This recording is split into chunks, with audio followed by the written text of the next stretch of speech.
Ассалаумағалейкум YouTube көрермендер. Бүгінгі тақырыпта бізде Каспий магазиннен қалай миллионнан жоғары оборотқа қалай шықты біздің оқушыларымыздың бірі Ғани аға. Қазір сол кісі туралы сұхбат алатын боламыз қазір. Алдағы көретін видеоларыңыз осы. Бүгінгі тақырып сұхбат және миллионға қалай оборотқа шықты сол жайлы мағлұмат болатын болады. Осы видеоны жібере алмаңыздар, және де соңына дейін көріңіздер. Осылай сіздерге. Достар, міне бізге қазір Ғани ағамыз келіп отыр. Қазір сұрақтар қоямыз. Бірінші өзін таныстыра кетсе міне. Ассалаумағалейкум достар. Осы Бекзат ютубтан көріп келіп оқушымын. Бекзатқа ютубтан қарап телефонмен звондап осы июнь айдың басында бастағанбыз жұмыстарды Каспий магазинмен ашып. Бекзат бәрін түсіндіріп, көрсетіп, мені қолдап жүрді. Оқушыларымыздың бірі Ғани аға миллионнан жоғары оборотқа шыққан ағамыз келіп отыр. Қазір сұрақтар қоямыз, сұхбат болады. Міне бірінші сұрағымыз бұл аға. Каспий үйрететіндер көп қой қазір. Бізге не үшін келді?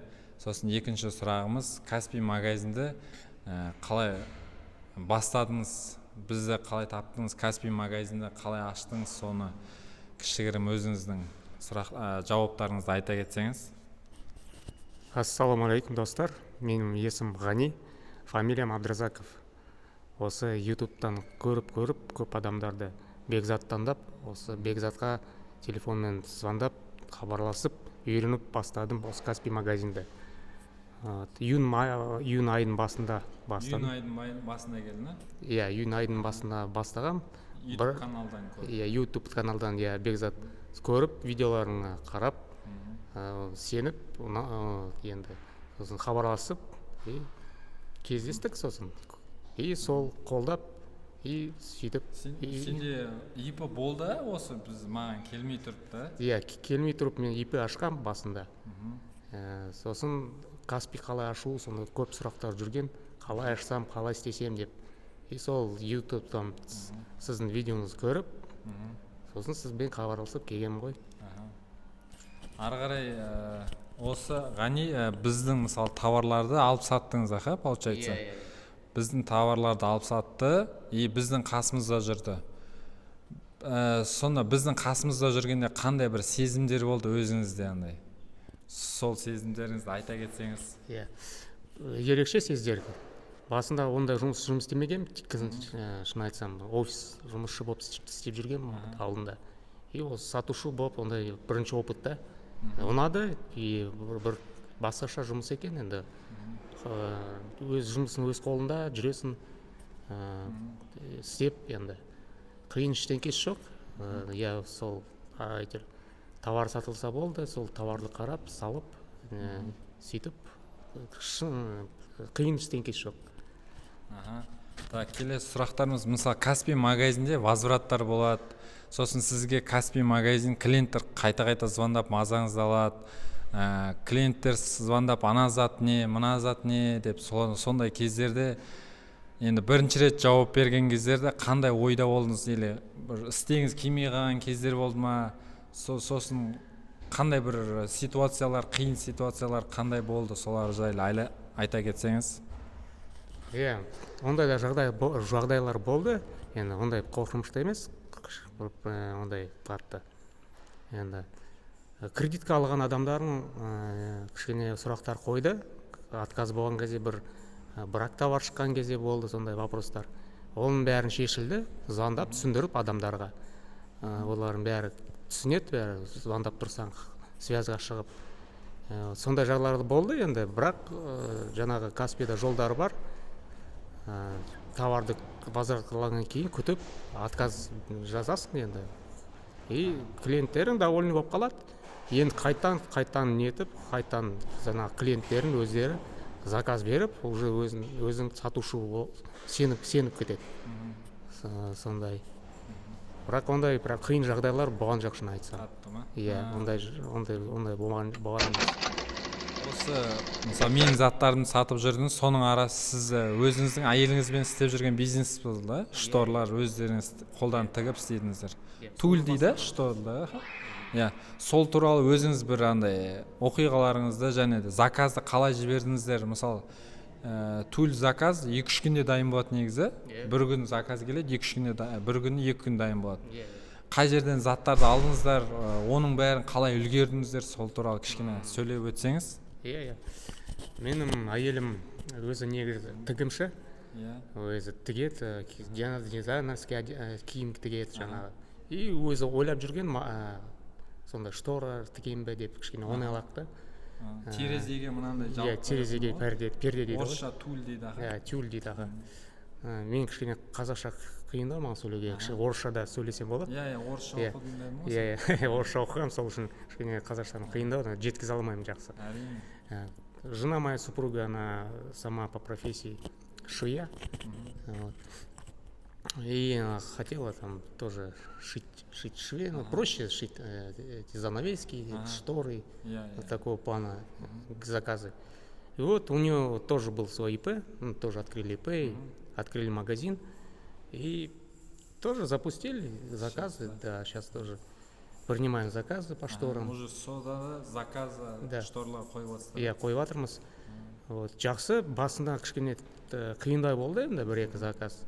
Одан кейін кішкене үйреніп кеттік, қиын ештеңкесі жоқ оған. Уже клиентпен де сөйлесіп, Иә, клиентпен звондап сөйлесе аласың, басында заранее созвонишь с клиентом, все выясняешь все тонкости заказа, ну именно какие там предпочтения будут у заказчика. Мына жерін өзгертеді, мына жерін қосады. Да, все эти моменты все записываем, какой хочет заказ, и потом через скайп заказывают, как бы.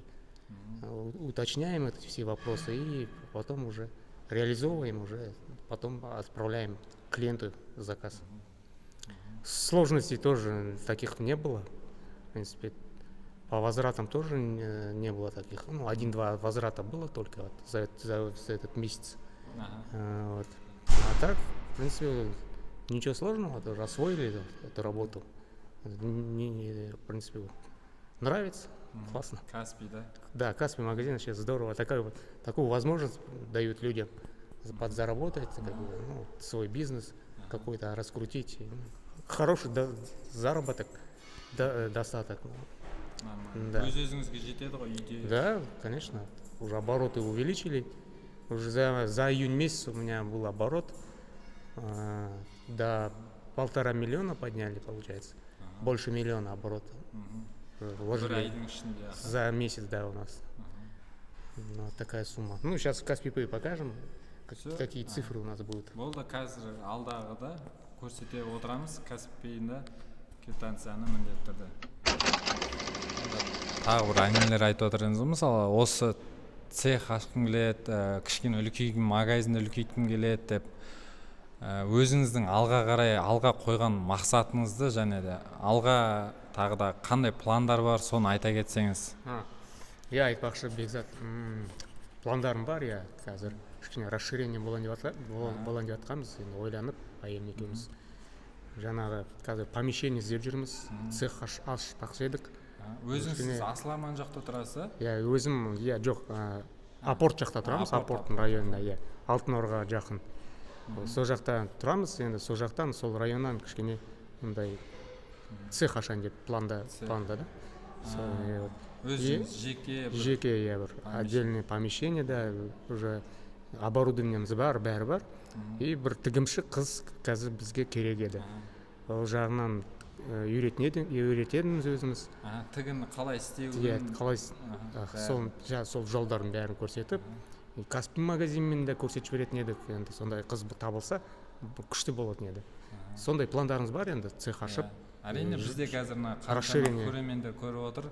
Егер тігінші қыз жақсы тігетін, өз жұмысына ұқыпты қыз болса, номердің астына қалдыра кетеміз, Ғани ағаны хабарласып, тігінші бірге тігін үйреніп, және де Каспий магазинді қалай істеп жатқандарын да көре аласыздар. Алға қарай енді тағы да қандай, мысалы Каспий Pay сіздермен ғана істеп жатса, әйеліңіз екеуіңіз, иә. Алға қарай қандай үлкейген басқа қалалармен уже жіберіп, жеке де тағы да сіздерден бір рет заказ еткен келеді, тағы да звондап сөйтіп сұрап жатқандар бар ма? Қазір пока ондай звоноктар жоқ әлі. Енді болады ғой, конечно. Енді расширение істейін деп жатырмыз. Осы что жақтан енді 3-4 адам алып, одан кейін ары қарай уже жақсы болып кетсек, уже кішкене үлкейеміз, Алла қаласа. Сондай пландарымыз бар енді. Керемет. Өсе беріңіздер осыдан ары қарай. Көп рахмет. Ары қарай қазір міне Каспи Пейда бір айдағы оборотын көрсетеді. Міне достар, біз қазір шотына кіріп жатырық. Ғанияға көрсетіңіз, бір айдық оборотты. Қазір 2 миллион 442 мың теңге общий оборот. Так, бір айдың оборотын көрсетіп жүріңіз. Июнь ғана. Июньнан бастап сен ғой? Июнь. Оборотын көрсетейік. Міне бір ай көрдіңіздер, бірінен 1 миллион 824 мың теңге. Бір айда оборотын оғы. Керемет оборот. Міне көріп тұрсыздар, бұл Каспида міне 20-82 мың теңге түскен, содан комиссия алады, сондай алады міне. Өзіне аудар. Бір айдағы июньнан июльға дейін 30-на істесе болады. Бәрі өз қолдарыңызда. Осы Бекзат досыма рахмет айтқым келеді. Осында возможность беріп, қолдап, жолдарын көрсетіп, возможностьын көрсетіп, бәрін осы жұмысын істеп жүріп кеткеніне көп рахмет, Бекзат. Алла разы болсын. Жұмыстарымыз жүре берсін енді. Сізге де жақсылық тілейін, көрерменшілер. Каспи бастаңыз, Каспимен істесе болады. Магазиннің көбі айналысып отыр, конкуренция өте көп. Соған қарай Каспиде сұраныс көп. Сол сияқты ештен, қазақтың мақалдары бар ғой, ештен кеш жақсы демекші. Кеш болса да қазір бастаңыздар. Әлі де мүмкіншілік бар Каспиде. Бүгін бастаймын, ертең бастаймын десеңіз, ол еркектің ертеңі өтпес дейді. Дәл қазір көріп отырсыз ба? Тура қазір бастаңыз. Астыға номер қалдырып кетеміз. Өзіміздің сол номерге хабарласып, или YouTube каналға өз номеріңізді қалдырып кетсеңіздер, біз сіздерге міндетті түрде звондаймыз. Біз бір ойларыңыз қосып кететін болса, комментарияға жаза кетіңіздер.